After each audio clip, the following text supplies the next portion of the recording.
work, in the language. Definitely. When we met, I spoke zero Spanish, so he had a little book. Yeah. Oh, like a little book in the club, I was like this speak Spanish. He opened it like, hola, ¿cómo te llamas? Yeah. He didn't speak a word.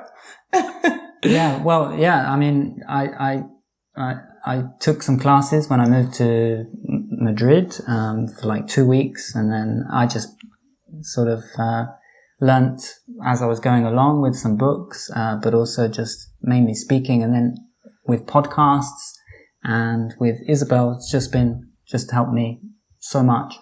Yeah, it's really impressive to see his evolution, or like how long it took me and how I learned everything wrong, and now I have to learn it again, and just see Philip's evolution is incredible. Many people I saw in England, like Spanish speakers, they were, because it was a crisis at that time when we moved. And lots of Spaniards were coming, and I could see some people I met, I could see their English boosting like in a year. It was that's incredible. Crazy, like how much you can learn. And it's I wanted to kind of point out, what you said is really important. I think that's one of the things that makes your content so great, and is that you're teaching the real English. Because a lot of people, as you said, they spend years studying, and then, you go to England. I remember going to Torquay or Chester or wherever, and it was like, wait, is this Chinese? I mean, I've been learning a different language, and it's important to teach like those kind of things, that kind of pronunciation and and not only that, as you were saying before, kind of one of our sayings is life is too short for boring lessons. Yeah, sure. And I think this is because we kind of realize that a lot of people consider education and fun as two separate things, When you're studying or when you have fun, they're two completely separate things, and you have fun after you've done your hard work. But actually you can kind of you can fuse them together, and you can have fun while you're studying, and you can make it fun. There's no reason to be bored while you're studying a language these days. Yes, especially with languages. I mean, if you're studying IT, then it will be a bit tougher. But it takes all sorts. It doesn't need to be painful, no. And the more motivated you are, the more possibilities you have to keep doing it. And I love when students send us emails and they say, oh my God, I found your content and now I'm really hooked. I'm addicted. Like I'm waiting for the next video, the next podcast or post. And that's so true. Incredible, because I never ever felt that in my whole English learning process. I was like, oh, it's Tuesday again. I need to go back to the academy and listen to this boring guy. Yeah, so you're making the telling content. Me, repeat. Yeah, you're making the content that you would have liked to have when you were learning, basically. Yeah, I agree 200%. Yeah, this is the way I would have loved to be taught. Unfortunately, so I don't want to go through the same.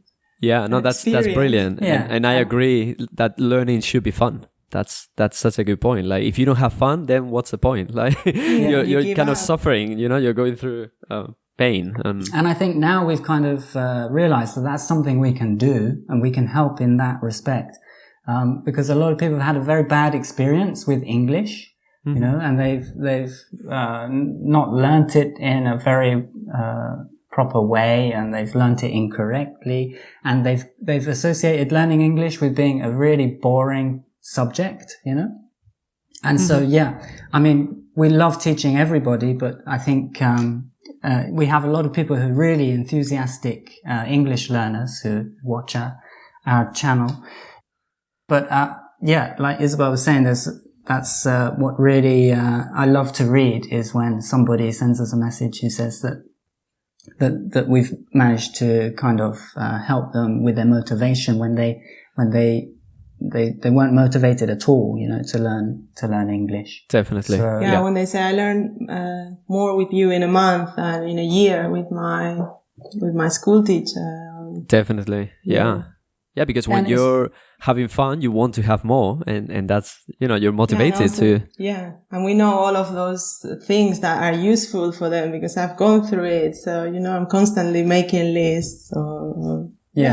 I'm constantly hesitating. Like, Philip, why do you say this or that? And then I write everything down. Oh yeah, so a long list of things. Come up with ideas, No, that's brilliant, and that's for me, it's just absolutely fundamental that you enjoy the process of learning the language, and you're having fun while you're doing it, because when you're having fun, you feel more motivated, you feel less stressed, you're less afraid of making mistakes, and you progress faster, So it just makes No, definitely. So sometimes you have this love-hate relationship with the language, and then you think of English as something really bad, and you attach a lot of bad emotions, like, I felt embarrassed. For example, that's something that is really common in Spain, unfortunately. Like, I don't want to pronounce really well because then people will make fun of my British accent. And what you're doing, and I think that's crucial when learning, you're kind of rewiring that emotion. It's like, okay, no. Let's start a new relationship with English. And that's that's positive. It's true. That's a real issue. I don't know why we have all of these ideas, no? When you hear someone trying to make an effort with a pronunciation, and you're like, "Oh, que flipado!" It is like that. I don't Who get it. Who do you think you are? Yeah. I used to sing. Yeah, that's a common. Yeah, I used to sing Linkin Park in class. I remember high school, and I was be like, "I began so numb," and my friends would be like, "Oh, mira este que flipado," like, here we go again. And it's like, you want to pronounce it well if you're speaking another language. So, but a lot of people. So that's amazing that you guys are helping people have a healthy relationship and have fun. That's brilliant. I was going to say, Isabel, you mentioned that you get a lot of emails from people, and I wanted to ask you guys, is there any common struggle or pain point that you found that a lot of people comment or kind of say, I struggle with this in particular? Like a lot of them, is it the motivation, what you said about hating English, or is there anything else that they really struggle with, when they reach out? Losing the motivation or not finding the time to learn English. But usually it's pronunciation. That's the number one battle. Okay. And speaking. Yeah. They say, I can understand most of it, but I can't speak. And also, grammar topics, confusing grammar topics. They email us all the time. Okay. Requesting us, to explain the difference. But I would say pronunciation, and that problem of having been attending to those traditional classes and getting very, very little practice in the real life and the real world. And then, obviously they feel stuck. Yeah. They're not able to, or if they speak, they sound awful. It's normal. You need the practice. You need the practice to get there. And even if you are an advanced speaker, you still feel like you could. There's so much to learn. There's always so much to learn. It never stops. But I would say that's the main struggle. And we actually, we filmed a video about it, didn't we? It's called, what is it called? Puedo entender, pero no puedo hablar. We published that recently. In the thumbnail, you can say, I can't speak. We were giving tips. That's really common. I can understand most of it, but then when it comes to speaking myself and producing, then they get blocked and some of them, they think that they need to wait till they have a certain level to start speaking. I always reply to those emails like, no, start now. Perfectionism. Just the sooner the better.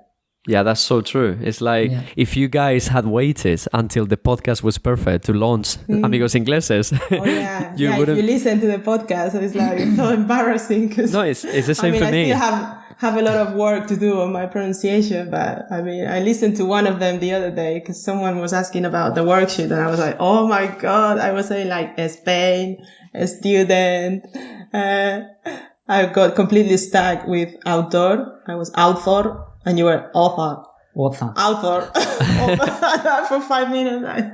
Philip, delete everything. No, but that's part of the process. An incredible. You can see her progress since we started. It's really amazing. She's improved a lot. But it's been tough for her because she has learned the incorrect way, and she's had to unlearn all those mistakes, you know, and it's not easy. So I think that's been one of your struggles as well with English. Well, we've all done, haven't we? I mean, people from my generation, if they went to their English classes, I mean, nobody ever taught